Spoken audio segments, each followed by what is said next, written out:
Today I'm going to teach you an easy way to set up your Podio account to manage your real estate wholesaling or your real estate investing business.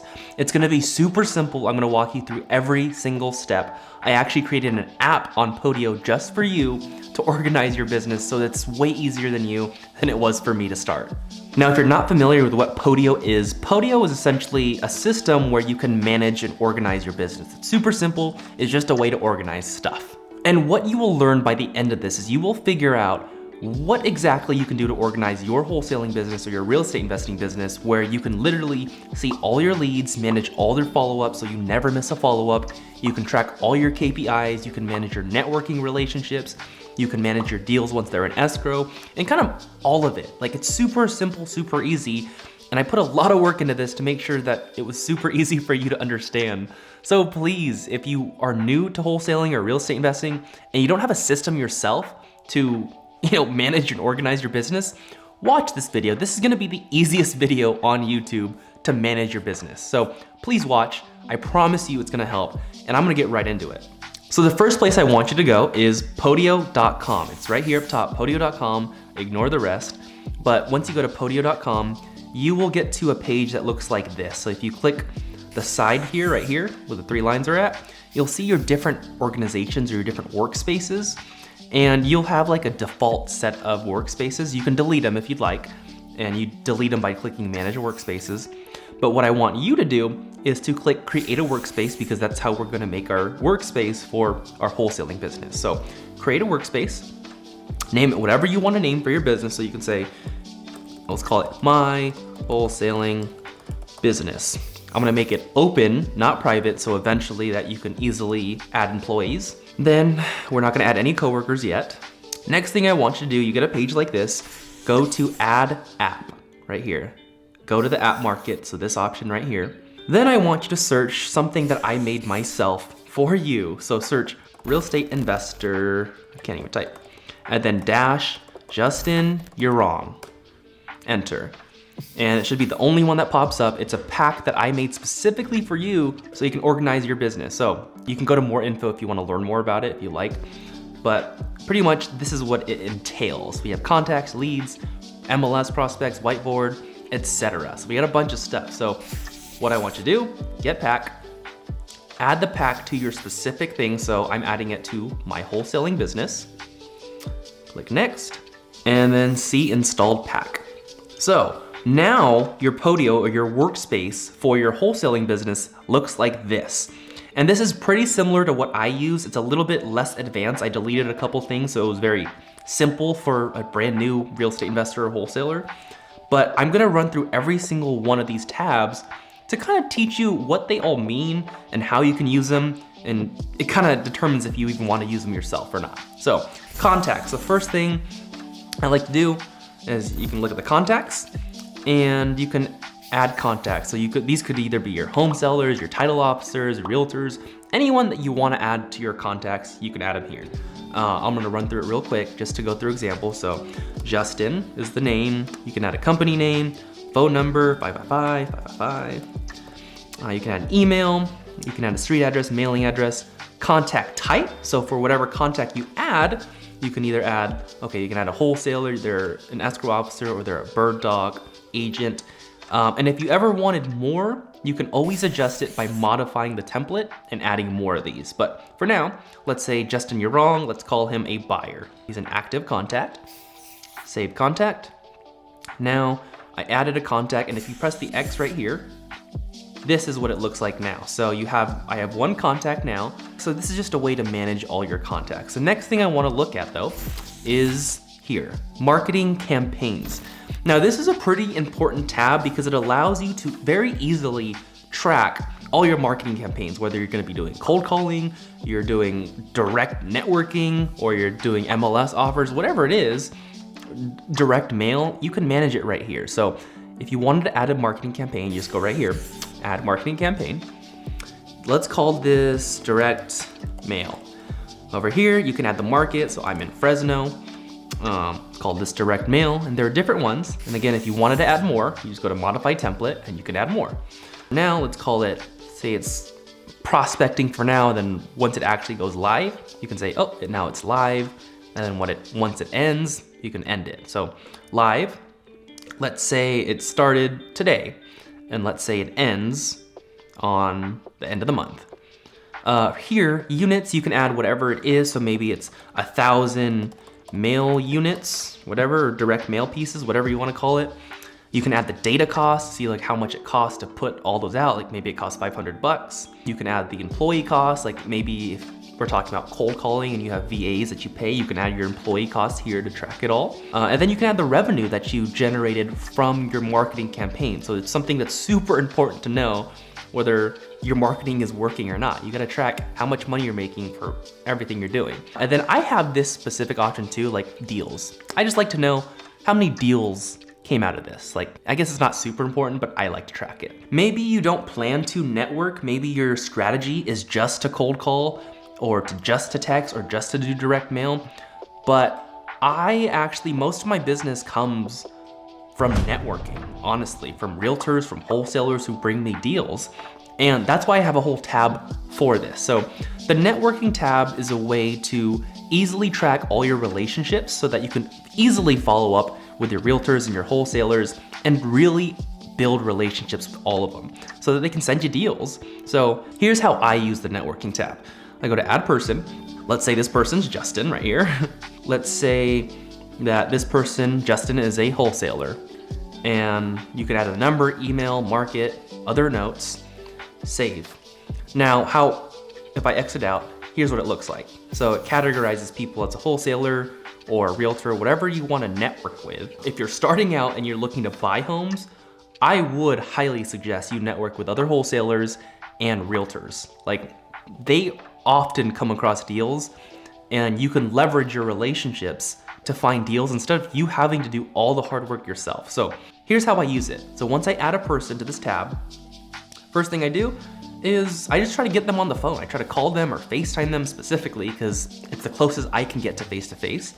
And I can literally add in the comments right here any notes that I had on this person named Justin, this wholesaler. So let's say Justin is new. He's starting to cold call, follow up in a month. And I can add it, and then I can add a task right here to remind myself to call Justin in a month. So I can just go here and I can change the due date to be a month from now. So today is December 6th, as the time I'm recording this video. And I can go to January 6th and say, I would like to make sure I call Justin in a month. And that's super simple because the task pops up on Podio on the day you're supposed to call. And it's just a really easy way to track your relationship. So that's how I use the networking tab.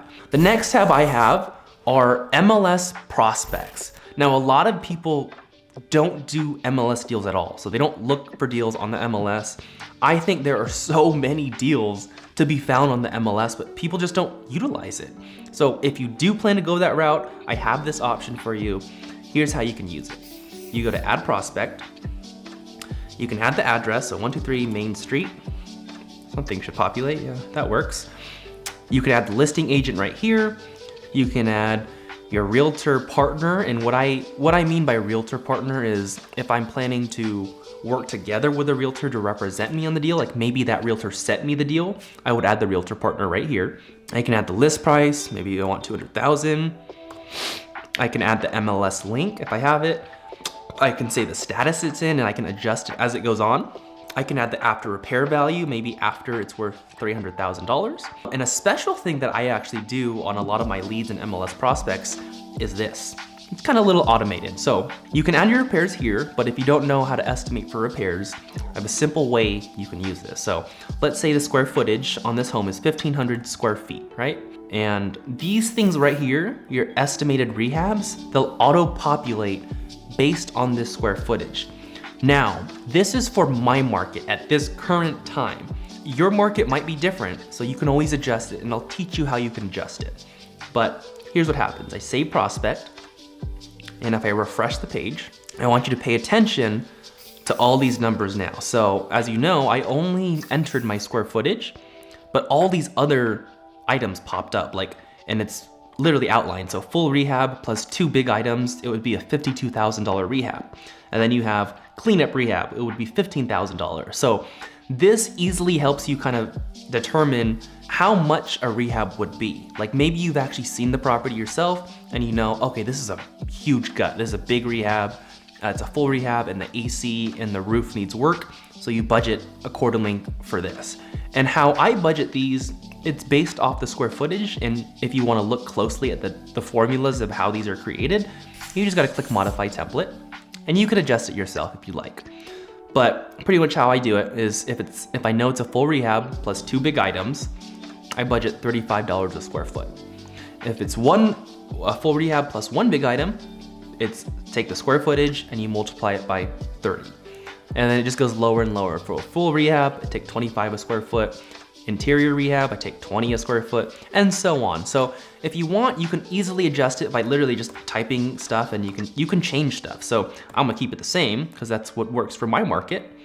But it's just a really easy way to automate your estimates on the rehab. So once I have these estimates, if I know that it's a big rehab like this, it has 2 big items, I just add right here into my repairs. This should be a $52,000, 500 rehab project. And my max allowable offer adjust.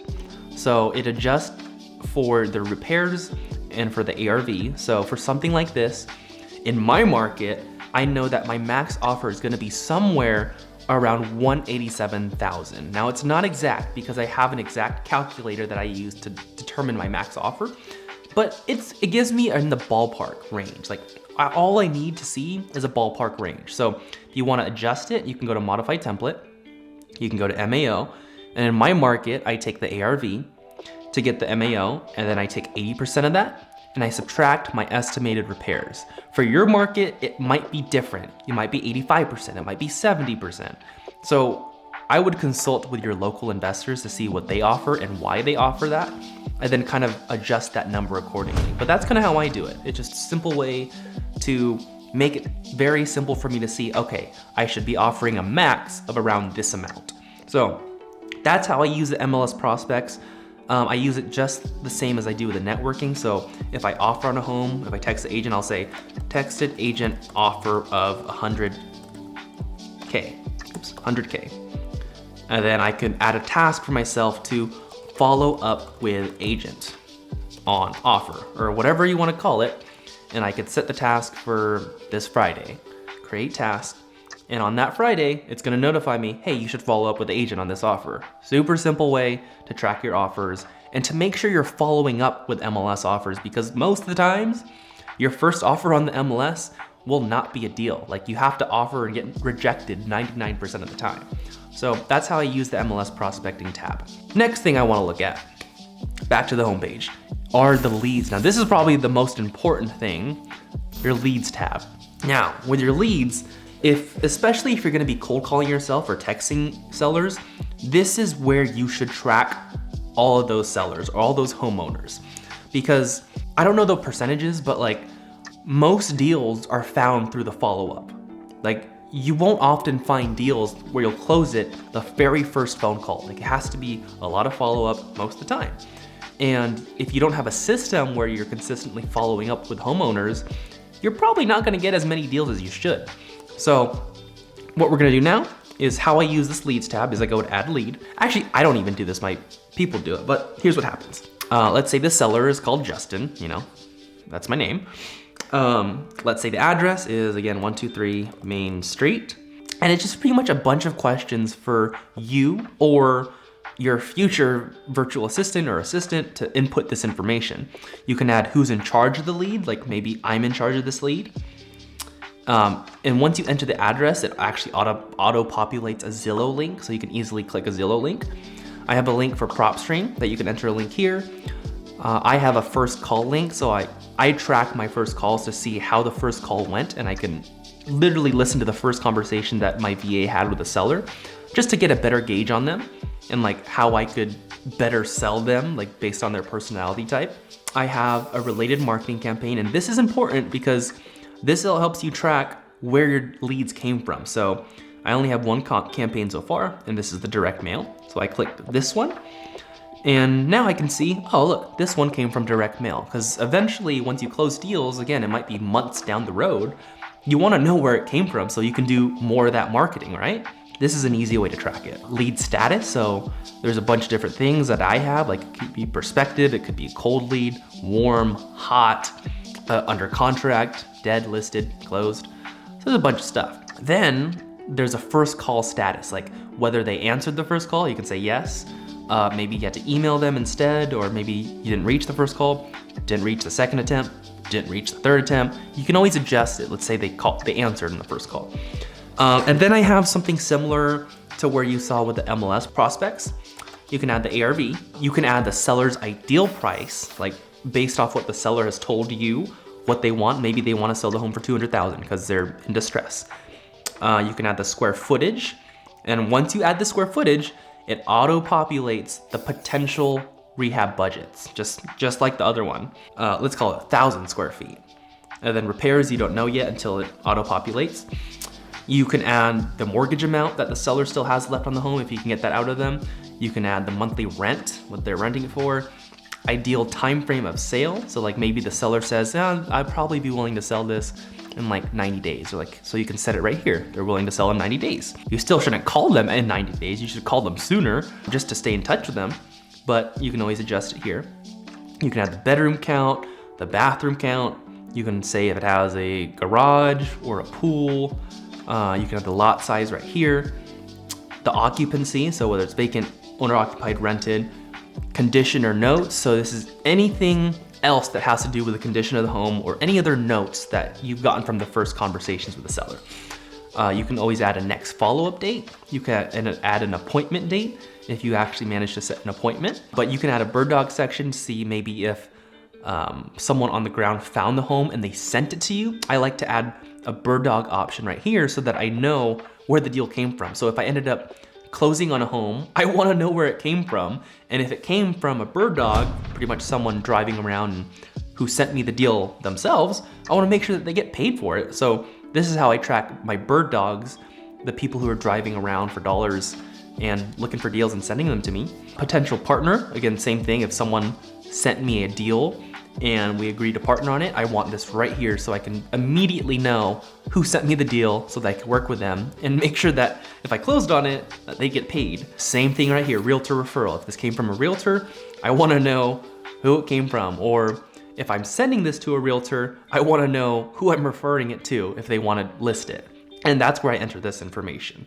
So I will save lead, and here's what it looks like when I exit out, just like this. So you can see it automatically, adjust to like the lead status, whether there's hot, cold, warm. It shows the ideal time frame of sale, so you can easily identify what leads are the hottest, the coldest, so you can maybe easily check your hot leads. But if you go to this, I deal with my leads just like I do with my networking and my MLS prospects. So I'll add comments here, blah, blah, blah. I'll add comments right here for whatever conversations that I had with the seller. And then how it's set up actually right now, once a lead is created, it automatically creates a task for you to call the lead. Actually, it sets it to myself, but if you download it, it'll set it to you.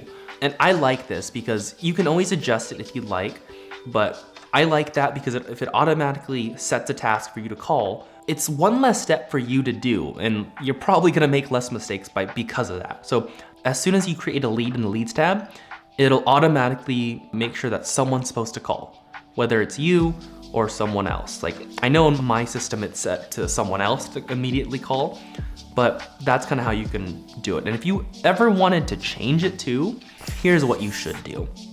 So I will go to modify template.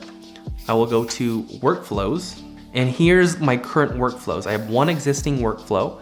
So this is pretty much adjusting that automated call task. I can go to new lead. So here's the workflow. When a lead is created, ignore this step. Then we will create a task saying call lead, and it's gonna be assigned to current user. You can always adjust this person right here as you add more people.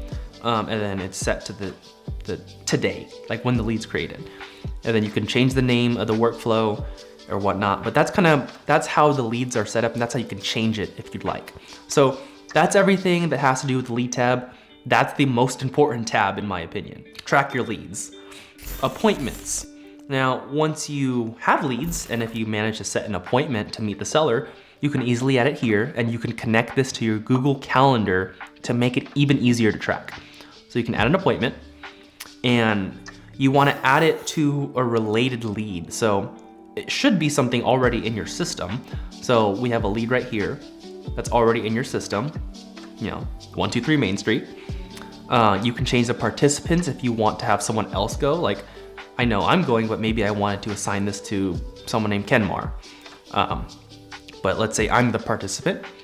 You want to know the related contact, so what seller you're meeting with or whatever it is, you can add that right here.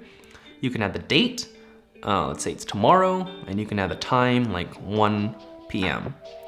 And you can add the location, agenda, whatever. Save appointment, and you can change if you're attending, not attending, whatever. But that's how you can track your appointments, and you can easily set this to adjust to your Google Calendar. So super useful tab. Next thing I want to look at are the offers tab.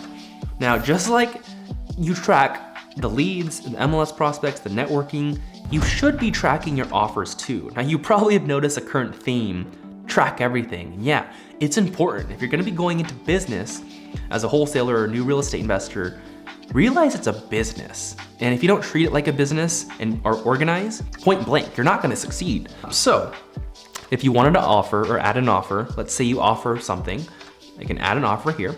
Let's say it has something to do with a lead in my system, and like that seller lead, I can add the address, 123 Main Street. I can add the asking price. Let's say this came from a wholesaler. This home came from a wholesaler. Maybe the wholesaler was asking 125,000. And maybe the most you could possibly do on this was 113,000, and you offered 113,000. So you can add a link to where it's from, like if they have an email or something. You can add the offer status. There's only 3. You sent it, they accepted, or they rejected. Like there's no in between. So let's say you sent an offer. You can say what wholesaler it specifically came from, which is very, very nice. And you can add an offer deadline if there was one. You can save offer. And same thing, just like with everything else, let me exit out so you can see it. And here's how offers are tracked specifically. It's tracked with a card form. So there's a sent column, accepted column, and rejected. So let's say eventually this wholesaler that I found this deal from, they rejected my offer. I just have to drag it and say, now it's rejected.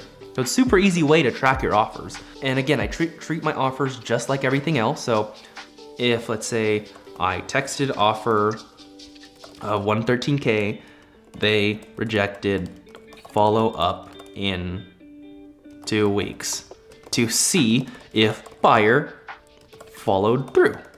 This literally might be something exactly what I'd be saying, and then I can set a task for myself to say, follow up with wholesaler. Because this particular deal came from a wholesaler, and let's say follow up in 2 weeks. Boom. Super simple. Now in 2 weeks, you'll get this notification to follow up. So that's how I use my offer tab. Super simple. The whiteboard tab, now offers are for when you offer something and nothing's accepted yet, right? Well, the whiteboard tab is specifically for your homes that you either have like accepted or like, if they're in escrow essentially. So you can add a whiteboard. Here's what it means. Let's say it comes from this seller. And this whiteboard tab is specifically made for wholesaling. Like I don't really have one for flipping. I kind of track my flips differently in an Excel spreadsheet. I think it's a lot easier for me. But for wholesaling, you can easily track all your deals on the whiteboard tab, which I recommend you do. So you have the seller, you can add the cash buyer if you have a cash buyer already. You can add the escrow officer that it's under.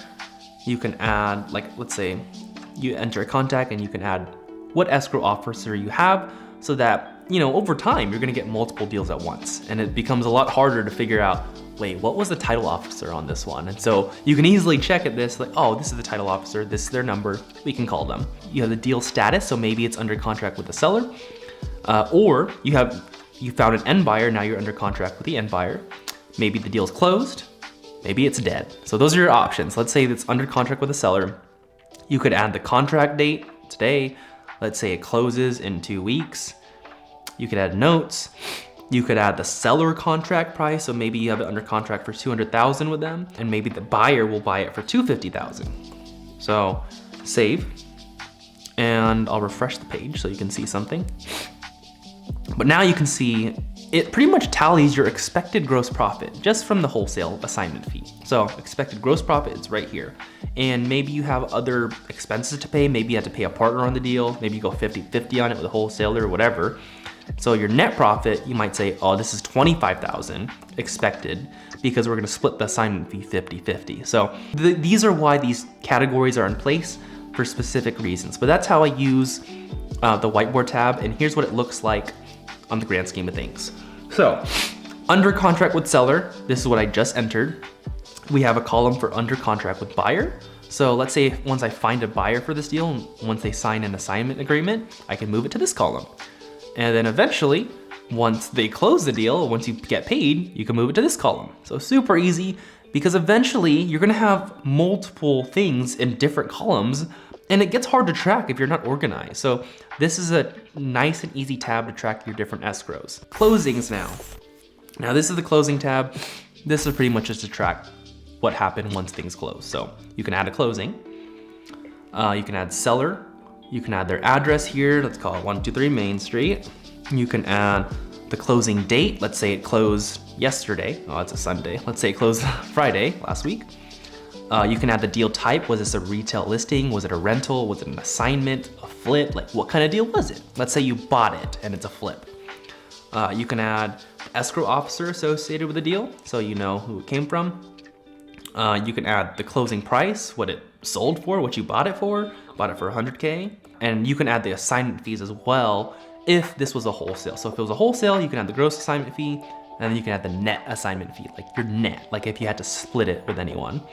So save closing, and super easy. So now your closings, the basic view I have it set up is this view right here, the badge. You can always adjust it to look like this as you do more, or card view, I guess. Like you can change the views if you want, but default looks like this. Last tab I have for you are the cash buyers.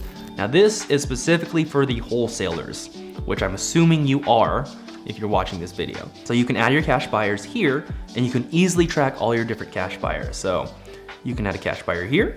You can add their phone number, their email, if they're active. You could add what type of cash buyer they are. Maybe they're just a rental investor, or maybe they're a small flipper. Say if you've vetted them already or not. So maybe you got a proof of funds for them, and you could add a proof of funds image. You could add what market they're in, what their buying criteria is, and you can just add any other notes on that buyer.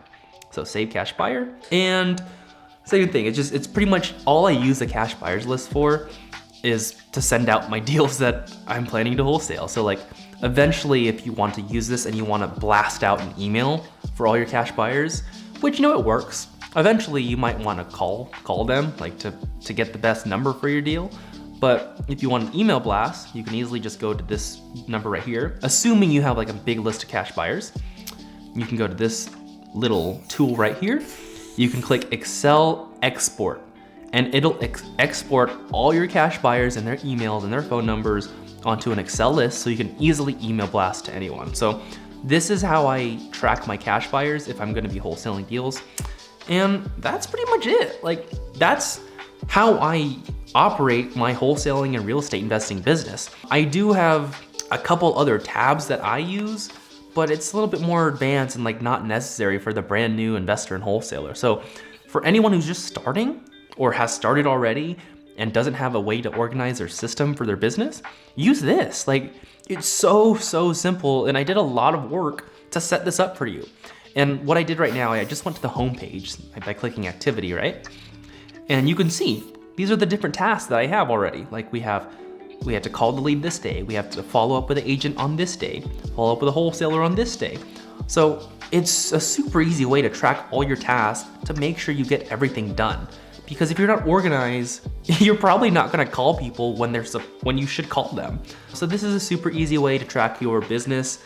And if you're a new wholesaler or real estate investor, please use it. And then if you do use it, even for a month or two, or just let me know what you think. Like, I'm hoping this is easy enough or simple enough for anyone to grasp. So please use it and just let me know what you think. But thank you so much for watching this video. I really appreciate you if you stuck to the end. And if you did, I'm assuming that it helped and it's helpful stuff. But if not, sorry. But I make a lot of videos about real estate, money, and self-development, and I also just track my journey as a young real estate investor and entrepreneur. Thank you so much for watching. I'll see you at the next one.